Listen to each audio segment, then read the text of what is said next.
Hello friends, இன்றைக்கி நம்ம பார்க்க போகிறது ஜாப்பனீஸ் அனிமி சீரிஸான that time I got reincarnated as slime season 2 episode 7 தான் இன்னைக்குள்ள வீடியோவில் பார்க்க போகிறோம். இந்த சீசன் 2ல் எனக்கு ரொம்பவே ஃபேவரட்டான எபிசோடில் இந்த எபிசோடு ஒன்று. ஸோ உங்களுக்கும் இந்த வீடியோ பிடிச்சிருந்தது அப்படின்னா லைக் பண்ணிட்டு அப்படியே மறக்காமல் நம்ம சேனலை சப்ஸ்கிரைப் பண்ணிடுங்க. சரி வாங்க வளவலன்னு பேசிகிட்டு இருக்காம இன்னைக்குள்ள கதைக்குள்ளே போக ஆரம்பிக்கலாம். இன்றைக்கி நம்ம பார்க்க போகிறது that time I got reincarnated as slime season 2 episode 7. அந்த கடைசி ஸ்ட்ரைக் பண்ணால் நம்ம ரீமரு இறந்துருவான். அப்போ கரெக்டாக அவேக் அண்ட் கிளட்டனி அப்படின்னு நம்ம ரீமரு சொல்கிறோம். அவளும் குத்தியதா நம்ம ரீமருவோட சோல் இப்போ கண்டிப்பாக இறந்துருக்கும். பட் ஆனால் இது வந்து ரேம்பேஜ் மோடுக்கு போயிட்டான். இவனோட இவ்வளோ நாள் இவன் சாப்பிட்ட அவ்வளோ மான்ஸ்டர்ஸையுமே மொத்த உருவமாக கொண்டு வந்து இப்போ அவளை அட்டாக் பண்ணுறதுக்கு ரெடி ஆகிறான். அவள் இதெல்லாம் நான் ஈஸியாக தடுத்துருவேன் அப்படின்னு சொல்லிட்டு அவள் ஒரு அட்டாக்கை ட்ரை பண்ணுறா. பட் ஆனால் அந்த அட்டாக் நம்ம ரீமரு மேலே ஒர்க் ஆகலை.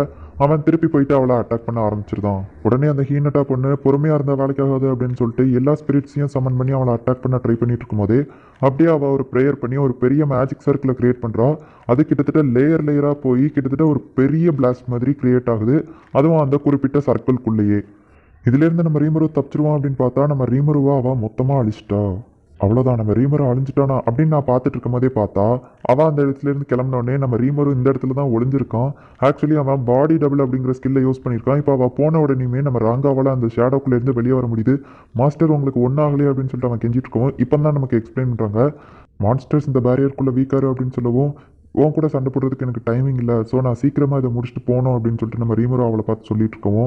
அந்த கம்ப்யூட்டர் ஐடியா கொடுக்கும்போது அந்த ஃபயர் ஸ்பிரிட்டை அட்டாக் பண்ணி இவனும் அதே சேம் டைமிங்கில் அட்டாக் பண்ணும்போது பார்த்தா பாடி டபுள் ஸ்கில்லை யூஸ் பண்ணி இந்த இடத்துல மறைஞ்சிருந்திருக்கான். அந்த கடைசி அட்டாக் அது ரொம்பவே ஸ்ட்ராங்காக இருந்துச்சு. நான் கண்டிப்பாக தப்பிச்சிருக்க முடியாது. அந்த ஹீனட்டா பொண்ணு என்னதான் மனசில் நினச்சிட்டு இருக்கா, நான் சொல்ல வரது எதையுமே கேட்காம அவள் பாட்டு இஷ்டத்துக்கு ஃபைட் பண்ண ஆரம்பிச்சிட்டா அப்படின்னு சொல்லிட்டு நம்ம ஸ்லைம் சொல்லிட்டு இருக்கவும் நம்ம ராங்கா நீங்கள் தான் மாஸ்டர் என்ன இருந்தாலும் ஸ்ட்ராங் அப்படின்னு சொல்லிட்டு நம்ம ரீமருவை பாராட்டுறோம். சரி காப்ளின் வில்லேஜ் போ அப்படின்னு சொல்லிட்டு நம்ம ரீமரோ சொல்கிறான். பட் ஆனால் எதுவுமே ஆகலை. அப்போ கம்ப்யூட்டர் காப்ளின் வில்லேஜ் காணும் அப்படின்னு சொல்லுது. ஆக்சுவலி அங்கே வந்து பேரியர் இருக்கிறதுனால இவங்களோட ஸ்பேஷியல் மேஜிக்கை அது தடுக்குது. உடனே பக்கத்தில் இருக்கிற இடத்துக்கு டெலிபோர்டேஷன் ஆகுறான். அதை அந்த குகை இருக்கிற இடத்துல கொண்டு போய் விடுது. சோவேவுக்கு ரொம்பவே அடிபட்டிருக்கு. வெஸ்ட்டாக வந்துட்டு அவனுக்கு ஹீலிங் போஷனை வந்து கொடுத்து அவனை சரி பண்ணுறான்.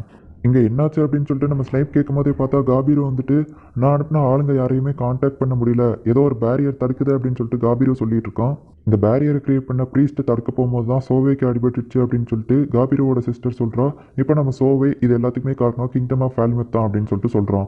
இப்போ நம்ம ரீமரும் மற்றவங்களும் அந்த பேரியர் கிட்ட போகிறாங்க. நம்ம ரீமரு போயிட்டு அதை அனலைசைஸ் பண்ணும்போது பார்த்தா இதில் 2 பேரியர் இருக்குது அப்படிங்கிறது தெரியுது. ஒன்று வந்து ஆன்டி மேஜிக் பேரியர், அதுக்கு மேலே ஹோலி பேரியர் அப்படின்னு சொல்லுவோம்.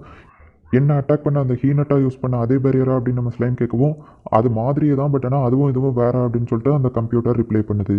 இந்த ஹோலி பேரியரை கிரியேட் பண்ணவங்கள நீ பார்த்துக்கோ, உள்ளே இருந்த ஆன்டி மேஜிக் பேரியரை கிரியேட் பண்ணவங்கள நான் பார்த்துக்குதேன் அப்படின்னு சொல்லிட்டு நம்ம ஸ்லைம் சோவை பார்த்து சொல்லவும் நம்ம கம்யூனிகேஷனுக்கு என்ன பண்ண அப்படின்னு கேட்கவும் இந்த இந்த ரோப்பை நம்ம கையில் கட்டிக்கிடுவோம், இது வழியாக தாட் கம்யூனிகேஷன் பண்ணிக்கலாம் அப்படின்னு சொல்லிட்டு நம்ம ஸ்லைம் சொல்கிறான். இப்போ அவங்க அங்கேருந்து கிளம்புறாங்க. நம்ம ஸ்லைம் அவனுக்கு மேலே ஒரு ஷீல்டு மாதிரி கிரியேட் பண்ணிட்டு இப்போ அந்த பேரியருக்குள்ளே உடச்சிக்கிட்டு போகிறான். அந்த இடம் ரொம்பவே மோசமாக இருக்குது. எல்லா இடமும் ரொம்ப மோசமாக இருக்கிறத பார்த்துட்டு என்னாச்சோன்னு தெரியல அப்படின்னு பதறி அடிச்சுட்டு ஓடிட்டு இருக்கான். பார்த்தா குழந்தைங்க எல்லாரும் சேஃபாக இருக்காங்க. அதுக்கு காரணம் இந்த லிசர்ட்ஸ்மென் தான். பட் ஆனால் நிறைய பேருக்கு அந்த இடத்துல அடிபட்டிருக்கு.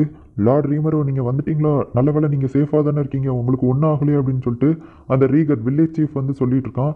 அப்போ மற்ற எல்லாரும் அவங்ககிட்ட எதையோ சொல்ல வரவும் இந்த ரீகட் போயிட்டு தடுக்கிறான். நம்ம ரீமரு கிட்ட அவங்க ஏதோ ஒரு விஷயத்த மறைக்கணும் அப்படின்னு பார்க்குறாங்க. நம்ம ரீமரு அங்கேருந்து கிளம்பும் போது பார்த்தா ஒரு பிளாஸ்ட் நடக்குது. பெனிமாரோ அப்படின்னு சொல்லிட்டு அந்த சம்பவம் நடக்கிற இடத்துக்கு ஓடுதான்.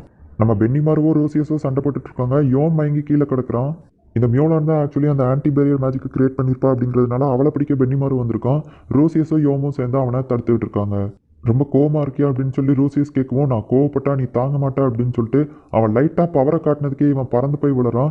இப்போ ரோசியஸை பிடிச்சி நம்ம பென்னிமாரோ அடிக்கிறான். நம்ம ரீமரோ கரெக்டான டைமிங்கில் வந்து நிறுத்துங்க அப்படின்னு சொல்கிறான். என்னதான் இங்கே நடக்குது அப்படின்னு நம்ம ரீமரோ கேட்கவும் மைலாடு இந்த ஆன்டி மேஜிக் பேரியர்னால நம்ம ஆளுங்க நிறைய பேர் இழந்துட்டோம் அப்படின்னு நம்ம சொல்ல வருவோம். ரீகட்டில் அவனை தடுக்கிறான். உடனே சரி நம்ம இதை பற்றி அப்புறமா பேசலாம், இது எல்லாத்துக்குமே காரணம் இந்த மியோலான் தான், அதான் அவங்க 2 பேரும் தடுக்க வந்தாங்க, அதான் அவங்க கூட சண்டை போட வேண்டியதாக ஆயிடுச்சு அப்படின்னு சொல்லிட்டு சொல்கிறான். அப்போ யோம் எந்திரிச்சு உங்களுக்கு நான் துரோகம் பண்ணணும்னு நினைக்கல, பட் ஆனால் மியோலானை காப்பாற்றணும்னு நினைக்கிறேன், அவ்வளோதான் அப்படின்னு யோம் சொல்லவும் இது என்னோட பிரச்சனை, நீ போயிரு யோம் அப்படின்னு சொல்லிட்டு அவள் சொல்கிறா. நம்ம ரோசியஸும் மயங்கின கண்டிஷனில் நான் கெஸ்ட்டாக வந்தவன் தான், பட் இருந்தாலும் எனக்காக ப்ளீஸ் விட்டுருங்க அப்படின்னு சொல்லிட்டு கெஞ்சுறான். இது எல்லாமே நான் செஞ்ச தப்பு தான், எனக்கு பதில் நீங்கள் தண்டனையை அனுபவிக்க வேணாம், அந்த கொடூரமான விஷயத்துக்கு நானே பழி ஏற்றுக்கிறேன் அப்படின்னு சொல்லிட்டு மியோனான்னு சொல்லுவோம். என்னது கொடூரமான விஷயமா அப்படின்னு சொல்லிட்டு நம்ம ரீமரோ கேட்குறான். அதை பார்க்கும்போது நீங்களே தெரிஞ்சுக்கிடுவீங்க அப்படின்னு சொல்லிட்டு அவள் நடந்து போயிட்டு இருக்கா. இப்போ இவங்க எல்லாருமே அந்த இடத்துல இருந்து போயிட்டு இருக்காங்க. போகிற வழியிலேயே பார்த்தா எல்லா இடமும் அவ்வளோ ரத்தம் இருக்குது. நம்ம ரீமரோ அப்படியே சோகமாக ஆரம்பிக்கிறான். அந்த இடத்துல கிட்டத்தட்ட நிறைய காப்ளின்ஸ் இறந்து போய் கிடக்குறாங்க. இதை பார்த்த நம்ம ரீமரோ அப்படியே அதிர்ச்சி ஆகுறான். இங்கே என்னதான் ஆச்சு அப்படின்னு கேட்கவும், அந்த மனுஷங்க அவங்க இறக்கமே இல்லாமல் இவங்க எல்லாரையுமே கொன்னுட்டாங்க. நீங்கள் சொன்ன ஒரே ஒரு காரணத்தினால தான் மனுஷங்க யாரையுமே நாங்கள் அட்டாக் பண்ணல, ஃப்ரெண்ட்ஷிப்பாக இருக்கணும்னு ட்ரை பண்ணோம் அப்படின்னு ஒரு காப்ளின் சொல்லவும், நம்ம ரீகட் வேணாம் அப்படின்னு சொன்ன உடனே ஐயோ என்னை மன்னிச்சுக்கோங்க அப்படின்னு அவன் சொல்கிறான். நான் இவங்களை முதல்ல மீட் பண்ணப்போ அப்போ சொன்ன அந்த ரூல்ஸை இவங்க இப்போ வரைக்கும் ஞாபகம் வச்சுருக்காங்களா? இது எல்லாத்துக்குமே நான் தான் காரணம் அப்படின்னு சொல்லிட்டு நம்ம ரீமர் ஒரு மாதிரி மாறிட்டு இருக்கான். அப்போ அந்த மியோலான் வந்துட்டு இது எல்லாத்துக்கும் நான் தான் காரணம், என்னோட ஆன்டி மேஜிக் பேரியர் தான் காரணம் அப்படின்னு சொல்லவும், அப்போ இது எல்லாத்துக்கும் இவா தான் காரணமா அப்படின்னு சொல்லிட்டு அவன் டென்ஷன் ஆகும்போது அந்த கம்ப்யூட்டர் இதுக்கு காரணம் அவா பேரியர் இல்லை, அந்த ஹோலி பேரியர் தான் அப்படின்னு சொன்ன உடனே ஃபஸ்ட்டு நான் கோவப்படக்கூடாது அப்படின்னு சொல்லிட்டு நம்ம ரீமர் ஒரு நார்மல் ஆகுறான். மியோலான் என்ன நடந்தது அப்படிங்கிறத மீட்டிங் ரூமில் வந்து சொல்லு அப்படின்னு நம்ம ரீமரை சொல்லிட்டு இருக்கும்போதே அந்த மெர்ச்சன்ட் அந்த இடத்துக்கு வந்து நானும் அந்த மீட்டிங்கை வரலாமா அப்படின்னு கேட்குறான். இப்போ யாருனே தெரியாத அந்த ஒரு 3 பேர் வந்து ஃபைட் பண்ணுது. அதுக்கப்புறமா கிங்டம் ஆஃப் ஃபேல்மியத்லேருந்து அந்த வீரர்கள் அட்டாக் பண்ணுது. எல்லாத்தையும் பற்றி நம்ம ரீமரு கிட்ட எக்ஸ்பிளைன் பண்ணுறாங்க. மான்ஸ்டர்ஸ் வீக் ஆகிற அந்த மேஜிக் பேரியர் இருந்ததுனால ஹாக்குராவும் காப்டாவும் அடிபட்டு கிடக்குறாங்க அப்படின்னு சொல்லிட்டு, அது போக அவங்க போகும்போது எங்கள் ராஜா இன்னும் ஒரு வாரத்தில் வருவார், அவங்களுக்கு கீழே நீங்கள் அடிமையாக மாறிடணும், இல்லைன்னா கடவுளின் பேரில் அவங்க எல்லாரையும் கொண்டுருவேன் அப்படின்னு சொல்லிட்டு அவங்க எல்லாரும் கிளம்பி போயிட்டாங்க அப்படின்னு சொல்கிறான். மான்ஸ்டர்ஸை பிடிக்கணும் அப்படிங்கிறதுக்காகவே ஹோலி நைட்டும் ஹோலி சர்ச்சும் இன்வால்வ் ஆயிருக்காங்க. ஆனால் அந்த கிங்டம் ஆஃப் ஃபேல்மியத் ஏன் இப்படி வராங்க அப்படின்னு கேட்கவும், உடனே அந்த மெர்ச்சன்ட் வந்து சொல்கிறான், நான் அன்றைக்கி தான் அவங்ககிட்ட சொன்னல, இந்த ட்ரேடிங் பண்ணுறதுனால ஜூரா டெம்பஸ்க்கு நிறைய ப்ராஃபிட் வருது, நம்மளோட ப்ராஃபிட் அந்த கிங்டம் ஆஃப் ஃபேல்மியத்துக்கு லாஸை கொண்டு வருது அப்படின்னு சொல்லுவோம். ஓ அதுக்காக தானா அப்படின்னு சொல்லிட்டு நம்ம ரீமரோ புரிஞ்சுக்கிட்டோம். இப்போ நம்ம ரீமரோ உங்கள் நாடான கிங்டம் ஆஃப் ப்ளூமெட்டில் நம்ம அந்த ஃபேல்மியத் கூட சண்டை போட போகிறோம் அப்படிங்கிறத போய் இன்ஃபார்ம் பண்ண அப்படின்னு சொன்னோடனே அவன் அந்த இடத்துல இருந்து கிளம்பிடுதான். யோலா நீ எதுக்காக இதெல்லாம் பண்ண சொல்லு அப்படின்னு சொல்லி நம்ம ரீமரோ கேட்குவோம்.